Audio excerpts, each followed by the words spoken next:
Hey guys, welcome once again to Look and Live. You here with Pastor James Devallon. I got an article that I'm gonna share with you. We're gonna keep this one simple.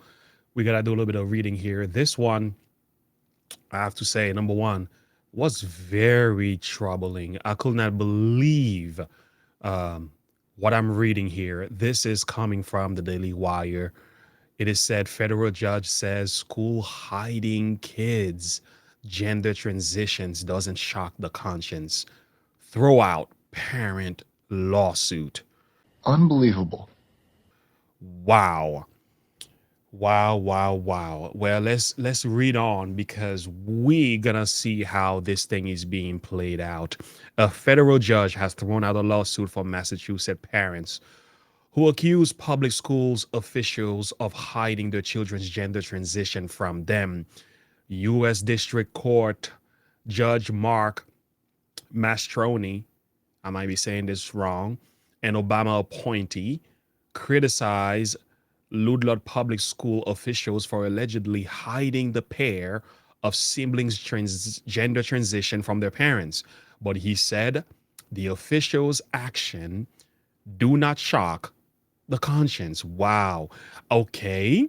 While the court is apprehensive about the alleged policy and action of the Ludlow Public School with regard to parental notification, it cannot conclude the decision to withhold information about the children from their parents meets the conscience shocking legal standard in Massachusetts. The judge wrote in his December 14th ruling. Wow. Back in April, parents Stephen Fute and Marissa Silverstreet filed a lawsuit in Massachusetts federal court against staff members at Paul R. Bird Middle School, as well as the elected school committee. The town of the Ludlow, just east of Springfield, Massachusetts. Let's find out some more. School officials impermissibly inserted themselves into the private realm of their family, violating their rights to make decisions regarding their children's upbringing, mental health, and well being. The parents wrote in their lawsuit. The parents claimed that the school officials failed to inform them that their two children, 11-year-old girl and a 12-year-old boy, were transitioning to a gender other than the one corresponding to their biological sex. That's a good way to say the one that God made you has, they were transitioning from that one. Wow. Now, listen, two of their children were being transitioned, and this was being done with the school support. The parents were not notified. Make it make sense. It gets better. The 11-year-old girl allegedly emailed school staff in February 2021 and announced that she wanted to go by a cluster of new pronouns. I am gender queer. My new name will be R. If you dead name or mispronounce or misgender me, um, use any pronoun. I am uncomfortable. I am uncomfortable with what I will politely tell you. Okay. A list of pronoun you can use are she, her, he, him, they, them, fia, fairy. Oh my goodness. V, ver, ze, zem, z, zer. Please only use the ones I have listed, not the other ones. I do not like them. The girl wrote, her parents said in a court document. Whoa. Okay. Are you listening to some of this stuff? Okay. I know my reading is not the best. Listen, I'm hoping you picking you at least getting the picture of what's going on here. All right. After school, okay, afterward, a school council allegedly sent an email to staff ordering them not to tell parents about the gender identity change. God, are you kidding me?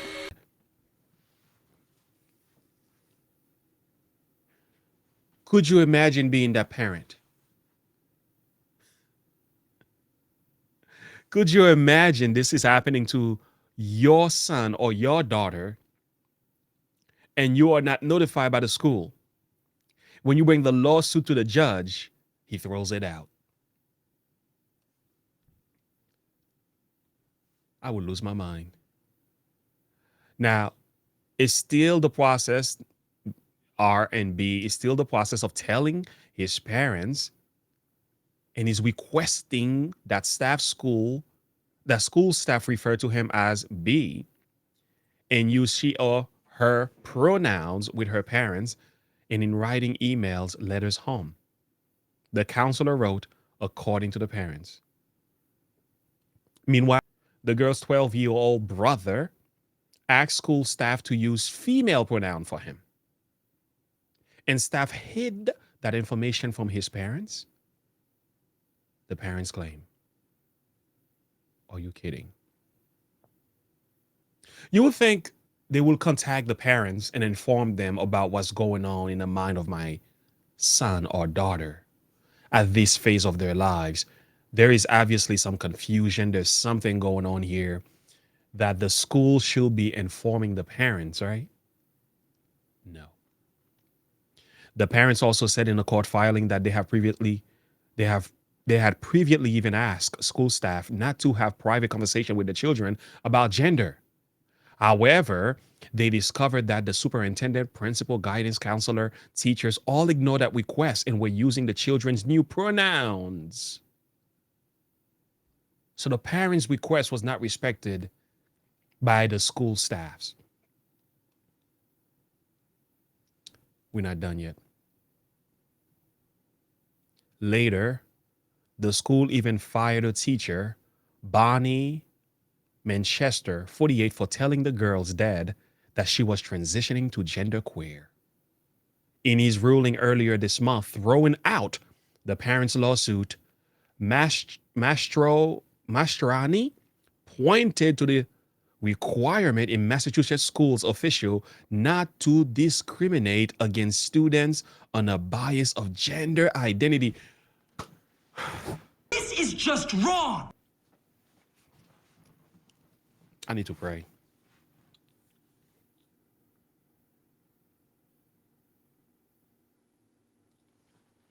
Unbelievable. He cited the difficulties this issue parents and the competing interests involved. Friends, I am telling you the wickedness. I know I'm already triggered. Guys, are you listening to this? Can you imagine as a parent what is happening in the mind of a father or a mother who entrusted their sons and daughters to these schools, and this is what they're doing? The judge is on board. The staffs are on board.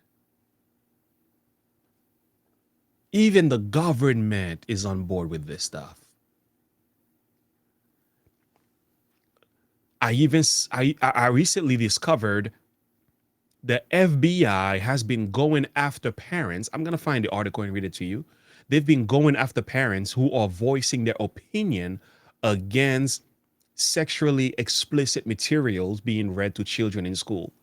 They are knocking on the doors of those parents and saying, stop protesting for your sons and daughters against the school sexualization of them. Stop. Keep your opinion to yourself. Affirm your son and daughter. Don't protest against it. Guys, listen. I want to say this. If your son or your daughter is under the age of 18, I'm going to say under the age of 16, to be fair. This is the rule that we apply. Take that phone away from them. I know this is a big request. Give them a phone without internet. Give them a phone that is good for texting and also phone calls. That's it. It's out there. I'm telling you, there are phones out there. They can't even send messages. They can't even go online. Give them a phone for texting and phone calls. Take away TikTok from them. Most of this stuff that's happening in the mind of our youth is being taught to them over the internet. There are TikTokers who are bent on grooming and sexualizing your children, confusing their mind, friends. It's not just TikTok, many other social media platforms are doing this. So your son or your daughter might be losing their minds with this in their hands. Help them save themselves. Take it away. Secondly, if you can afford this, I will give you another counsel. Remove them from the public schools. Put them in a Christian school. Remove them from that environment. These public schools are corrupt. They ain't gonna change. They kicked God out of school a long time ago. They took prayer out of school. What we got today is a school that is bent on corrupting children. They are not going to change, my dear friends. Men should be men and women should be women. If you can afford it, take them away from the schools. Now, if you cannot afford it, find a different school if it's possible. Find a different school. Homeschool them if you can. I have been quoting a particular verse, and I'm going to keep quoting this until somebody get it. Isaiah 54:13. All your children shall be taught of the Lord. Who is to be the primary teacher of our children? The Lord is. Great shall be the peace of thy children. Now, if you cannot afford a private school, a Christian school where you are sure that they're being taught what is right, I will say if you have to keep them in a public school and you think that that public school is decent, some of them are, not all of them are corrupted. But I will say you want to have that conversation though. You want to be on top of them. You want to be asking questions. Fathers, please get involved and ask questions. Talk to your sons and daughters. Let's find out what's going on up here.